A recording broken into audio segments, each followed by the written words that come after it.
우리 함께 할 말씀은 민수기 9장 6절부터 8절의 말씀입니다. 우리 6절부터 8절 말씀 우리 합독하도록 하겠습니다. 그때 사람의 시체로 말미암아 부정하게 되어서 유월절을 지킬 수 없는 사람들이 있었는데 그들이 그날에 모세의 아론 앞에 이르러 그에게 이르되 우리가 사람의 시체로 말미암아 부정하게 되었거니와 우리를 금지하여 이스라엘 자손과 함께 정한 기일에 여호와께 헌물을 드리지 못하게 하심은 어찌함이니까. 모세가 그들에게 이르되 기다리라. 여호와께서 너희에게 대하여 어떻게 명령하시는지 내가 들으리라. 아멘. 하나님께서는 광야에서도 역시 유월절을 지킬 것을 명령하십니다. 그런데 오늘 어떤 사람들의 질문을 모세와 아론이 받게 되어지죠. 바로 사람의 시체로 말미암아 부정하게 된 사람들. 지금 광야에 이스라엘 백성들이 200만 명의 사람들이 몰려 있잖아요. 그러다 보니 친척 중에 가족 중에 죽을 수도 있겠죠. 그런데요, 이 이스라엘 사회에서는 이 죽음을 만지면 부정하게 된다는 거죠. 왜냐? 이 죽음을 죄의 가장 큰 결과로 생각했기 때문입니다. 그래서 죽음의 접촉은 죄의 오염으로 이제 취급되어져서 7일간 격리를 하게 되어졌거든요. 이 기간에는 아무 공식적인 행사에 참여할 수 없게 하는 것입니다. 그래서요, 유월절 예식에도 참여할 수 없는 거죠. 어쩌면 피치 못할 사정 아닙니까? 이것을 어떻게 해야 됩니까?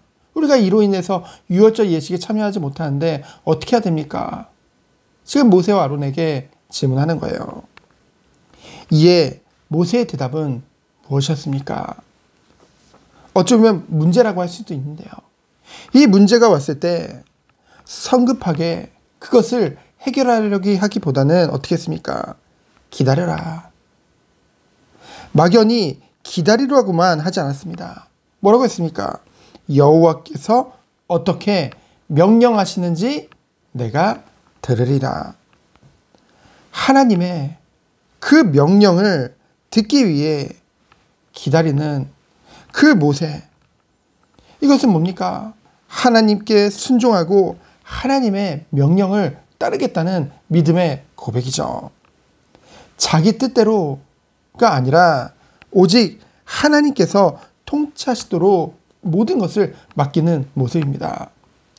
지도자로서의 얼마나 겸손합니까? 든든합니까? 믿음직합니까? 영적 지도자의 본이 되는 모습이죠. 주의 종은요, 말씀을 전하는 것이 어쩌면 주된 일입니다. 그런데요, 그 말씀을 자기의 뜻대로, 자기가 원하는 대로, 자기 입맛대로 지어서 편집해서 전달하는 것이 본분이 아니라는 거죠. 뭡니까?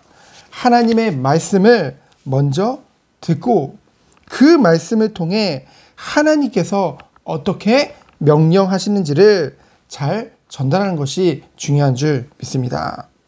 그러면은 오늘 우리는 무엇을 해야 되겠습니까? 목회자뿐만 아니라 우리도 하나님께서 어떻게 명령하시는지 귀 기울이는 하루 되어지기를 예수 그리스도로 축원드립니다. 문제가 오면은요, 우리는 어떻게 합니까? 자꾸만 우리가 먼저 그 문제를 해결하려고 해요. 그런 많은 계산들을 하게 되어집니다. 근데 우리는 문제가 왔을 때 먼저 하나님을 바라보길 축원드립니다. 어떤 상황 속에서도 돌이켜 하나님을 바라볼 수 있는 것, 이것 또한 회개죠. 하나님의 뜻을 구하고 순종하는 것입니다. 왜 그렇습니까?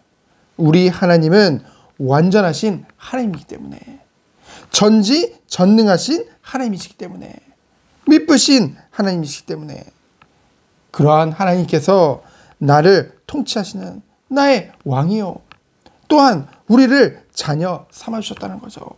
그 근본에는 무엇이 있습니까?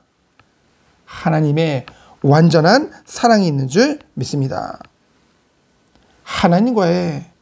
하나님의 이 사랑을 우리가 깨달으면 깨달을수록 하나님을 향한 우리의 사랑 또한 커지고요.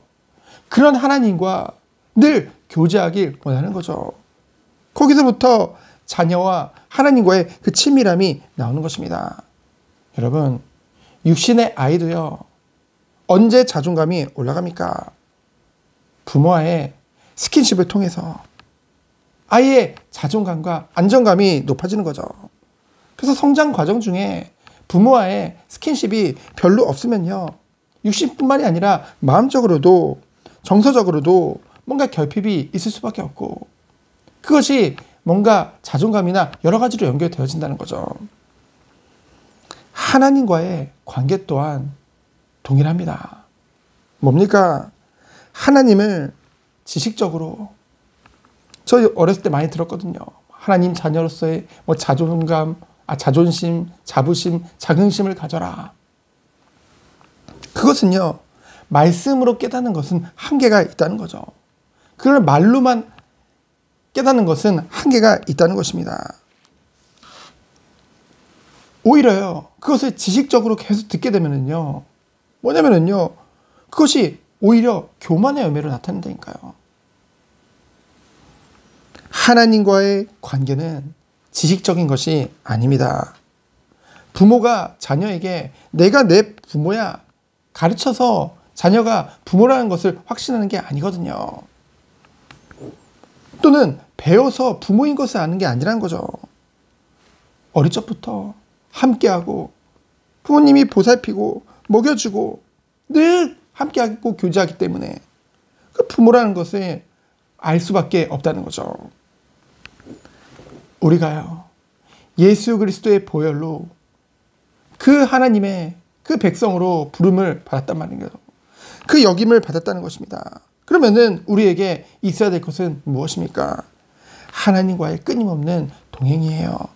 하나님의 인도와 하나님의 보살핌과 우리의 모든 삶의 모든 것에 주관하시고 섭리하시는 그 하나님의 그 크신 뜻과 그 사랑을 날마다 체험하는 거죠. 끊임없이 체험하는 것입니다. 여기서부터 세상과 구별되는 하나님 백성으로서의 자존심, 그리고 자부심, 자긍심, 거기서부터 올바른 자존감이 키워진다는 것이죠.